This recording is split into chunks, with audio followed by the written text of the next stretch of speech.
You did everything right. You prepared, you showed up, you gave it all you had. And now comes the part that quietly ruins us. The waiting, the refreshing, the replaying.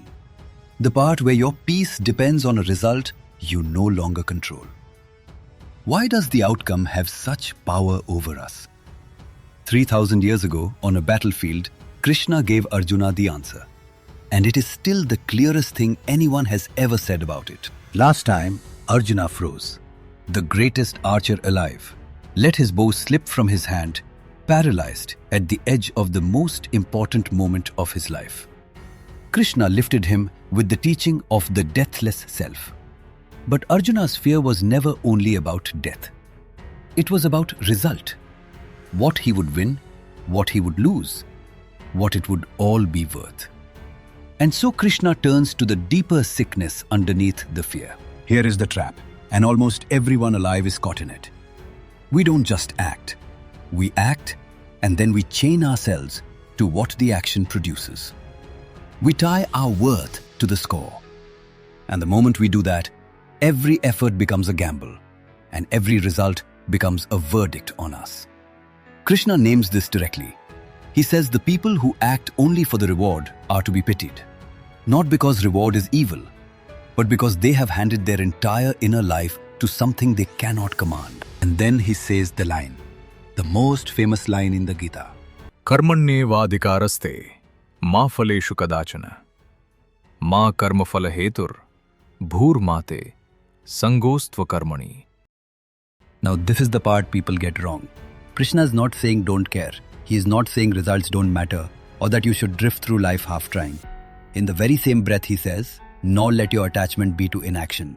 Do not use this as an excuse to stop. The teaching is sharper than that. Pour yourself completely into the action and let go of the verdict. Think about what fruit attachment actually does to a person. It poisons the present with the future. You cannot be in the work because you are already living in the result. You win and you are anxious it won't last. You lose and you are crushed, as if the outcome were a sentence passed on your soul. Krishna is offering a way out of that prison. The result is not a judgment on you. It never was. Act, Krishna says, established in yoga, abandoning attachment, the same in success and in failure. The same. Whether it lands or fails, you remain. That evenness, that steadiness that the result cannot shake, Krishna gives it a name. He says, evenness of mind is what yoga means. Not the posture, not the breathing, the unshaken mind. That is the whole of it. And then he turns it from comfort into power. A mind freed from the fear of the outcome doesn't act worse, it acts better. It is clear where others are clouded by hope and dread. Krishna says it plainly. Yoga is skill in action. The person who has let go of the fruit is the one who can finally act with their whole, undivided attention.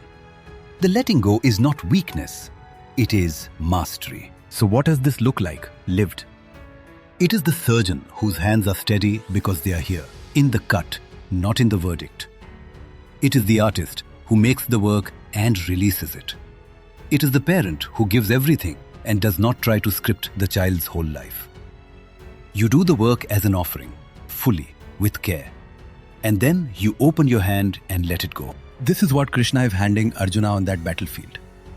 Not win, not even you'll be fine.